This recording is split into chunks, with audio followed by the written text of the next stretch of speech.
जय हिंद दोस्तों। आज हम लोग जो है एक नए टॉपिक के साथ आए हैं जिसका नाम है सविनय अवज्ञा आंदोलन। हालांकि देखिए हम लोग बारी बारी से मॉडर्न हिस्ट्री के जितने भी टॉपिक है सारे टॉपिकों को बारी बारी से क्लियर कराएंगे और उससे रिलेटेड जितने भी ऑब्जेक्टिव क्वेश्चन है चाहे वो किसी भी प्रतियोगिता परीक्षा में पूछे गए हो उस सारे क्वेश्चनों का डिस्कशन भी चैप्टर रिलेटेड हम लोग करवाने वाले हैं। तो आज हम लोग का जो टॉपिक है उसका नाम है सविनय अवज्ञा आंदोलन को आज हम लोग देखने वाले हैं। और उसके बाद हम लोग आज के बाद यानी कि कल छुट्टी रहेगी लेकिन परसों से हम लोग सविनय अवज्ञा आंदोलन से रिलेटेड जितने भी क्वेश्चन है उस क्वेश्चन को भी देखेंगे। तो आज हम लोग फिलहाल स्टार्ट कर रहे हैं सविनय अवज्ञा आंदोलन। चलिए, तो हमारा चैप्टर है, टॉपिक है सविनय अवज्ञा आंदोलन।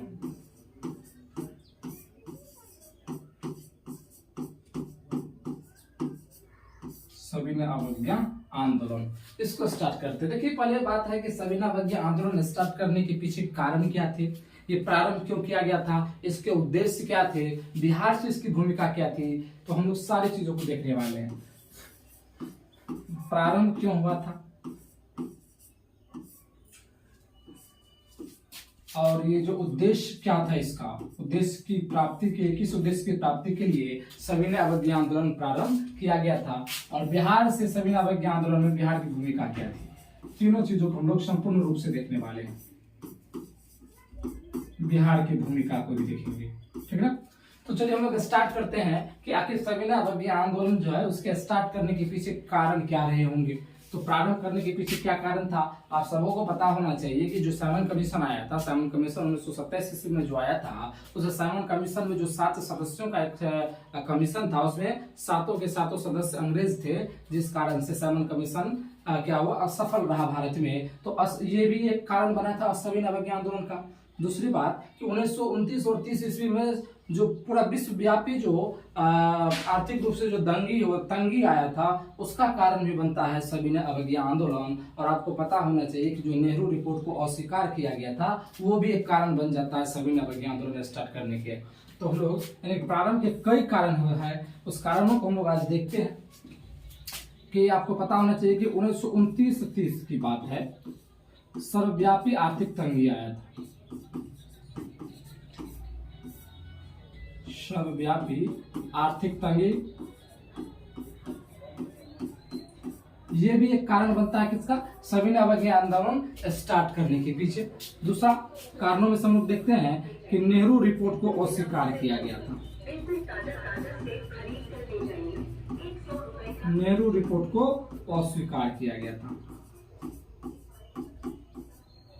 दूसरा बात और तीसरा बात क्या है कि सर कि साइमन कमीशन को भारत में सफलता नहीं मिला और साइमन कमीशन को सफलता नहीं मिलने के पीछे कारण क्या था कि उस कमीशन में जितने भी सदस्य सातों सदस्य अंग्रेज थे, जिस कारण से भारत में उसका बहिष्कार किया गया, भारत में उसका विरोध किया गया। तो साइमन कमीशन का असफलता भी इसके स्टार्ट होने का एक कारण बनता है, साइमन कमीशन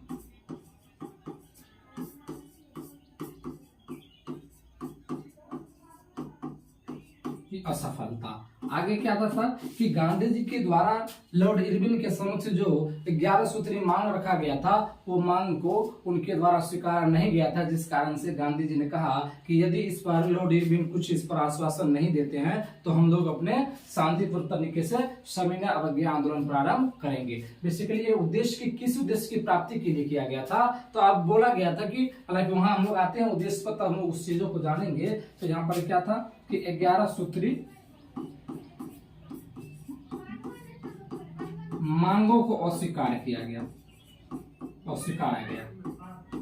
ये सभी कारण क्या है कि सविनय अवज्ञा आंदोलन स्टार्ट करने के पीछे ये सभी कारण भी माने जाते हैं।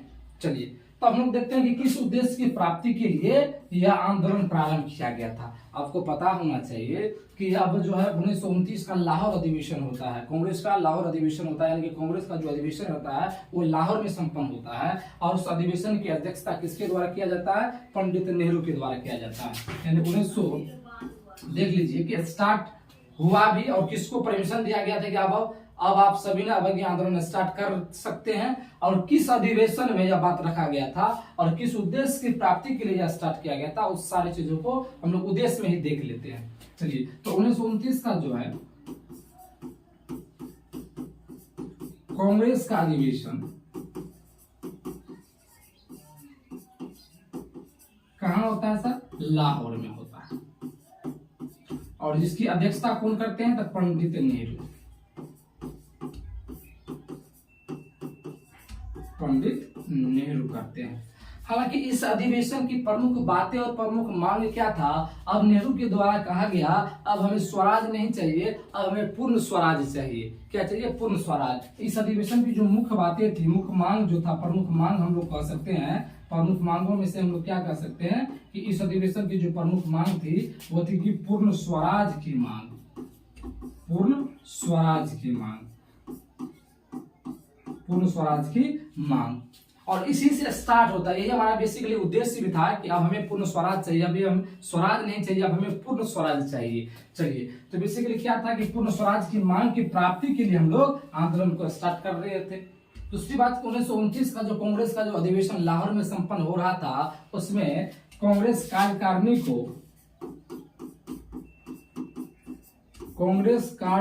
को यह अधिकार दिया गया या आदेश दिया गया कि अब आप जो है सविनय अवज्ञा आंदोलन प्रारंभ कर सकते हैं।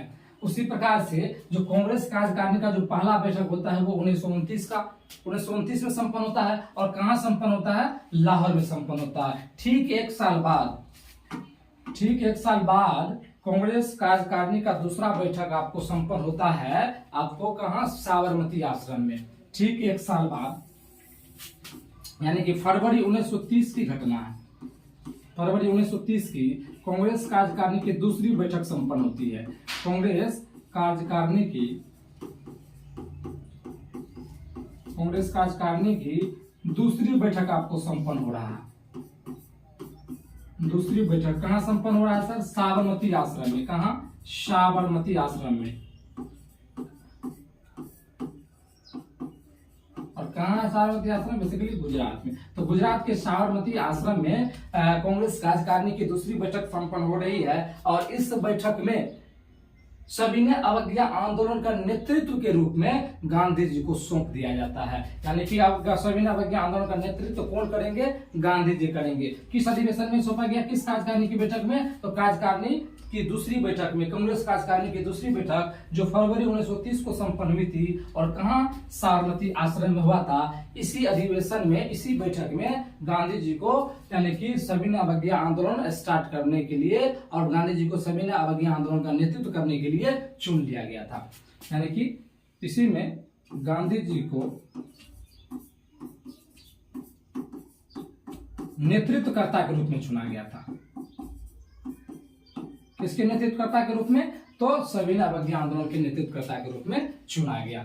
चलिए हम लोग स्टार्ट करते हैं। अब इसमें बिहार की क्या भूमिका रही है उसको हम लोग देखेंगे। पहले हम लोग इसको आगे लेके बढ़ते हैं। चलिए, तो हालांकि गांधी जी जब सविनय अवज्ञा आंदोलन की प्रारंभ करते हैं, सविनय अवज्ञा आंदोलन का स्टार्ट करते हैं, तो ये आपको दांडी मार्च से स्टार्ट करते हैं। तो हम लोग जान लेते हैं।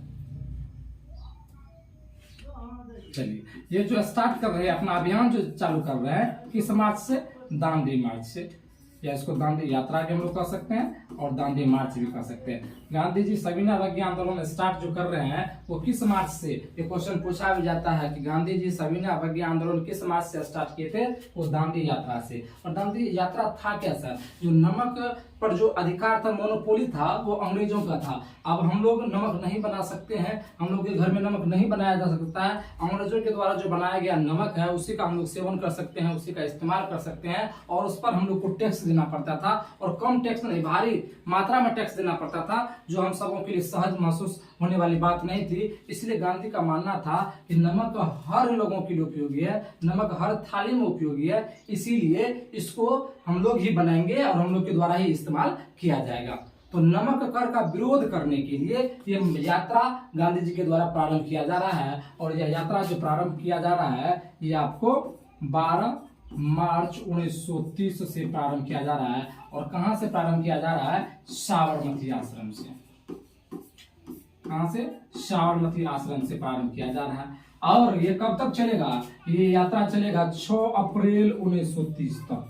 6 अप्रैल 1930 तक, यानी कि 24 दिनों का जो यात्रा है, एक पैदल यात्रा है। ये 24 दिनों का जो पैदल यात्रा है 24 दिनों की जो पैदल यात्रा है, इस पैदल यात्रा में गांधी जी के अलावा 78 सहयोगी भाग लिए थे। यानी इस पैदल मार्च में गांधी जी के साथ कितने व्यक्ति चले थे? 78 व्यक्ति चले थे। कितने व्यक्ति चले थे? 78 सहयोगियों के साथ गांधी जी इस यात्रा के लिए निकल चुके थे।